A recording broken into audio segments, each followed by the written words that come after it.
समझाए, यीशु यही समझाए।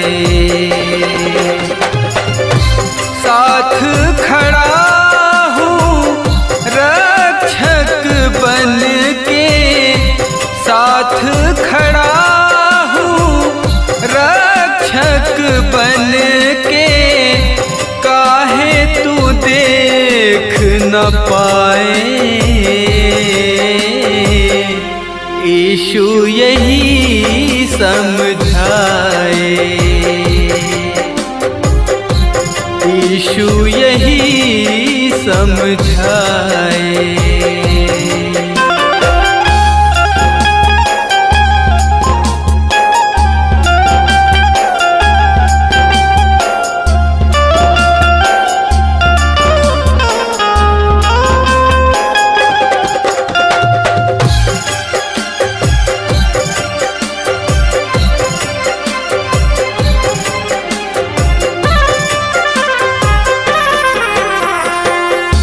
सुख दुख खेल रहे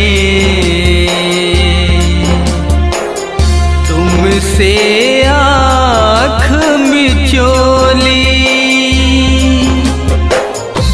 सुख दुख खेल रहे तुमसे आँख मिचोली। एक सिक्के के ये दो पहलू आते जाते रहेंगे, आते जाते रहेंगे। हो मोह माया के इन रंगों में, मोह माया के इन रंगों में, काहे को तू भरमाए। यीशु यही समझाए, यीशु यही समझाए।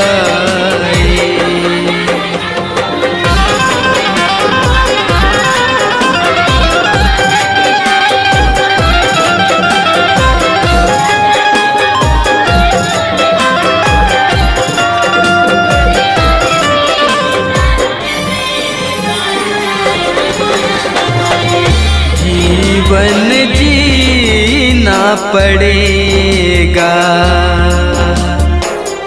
खुद से लड़ना पड़ेगा। जीवन जीना पड़ेगा, खुद से लड़ना पड़ेगा। मुश्किल आती हल भी लाती, कुछ तो पाठ पढ़ाती, नित नई राह दिखाती। इस दुनिया की कोई भी ताकत, इस दुनिया की कोई भी ताकत तुझको हिला ना पाए।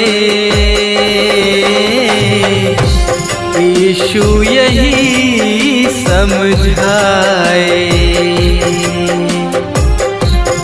यीशु यही समझाए।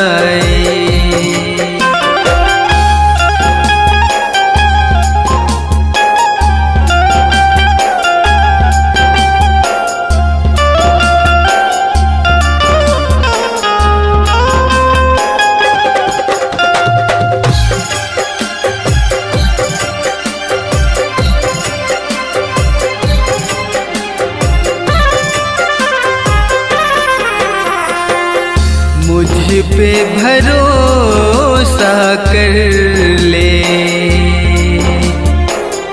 इतनी बात समझ ले हो, मुझ पे भरोसा कर ले, इतनी बात समझ ले। एक एक आंसू तेरा मोहित व्यर्थ न बहने दूंगा, तुझको न डूबने दूंगा। दिल की बातें कह दे मुझसे, दिल की बातें कह दे मुझसे, काहे को तू शर्माए। यीशु यही समझाए, यीशु यही समझाए। मेरे होते क्यों घबराए, मेरे होते क्यों घबराए, काहे को नीर बहाए। यीशु यही समझाए, यीशु यही समझाए। साथ खड़ा हूँ रक्षक बन के, साथ खड़ा हूँ रक्षक बन के, काहे तू देख न पाए। यीशु यही समझाए।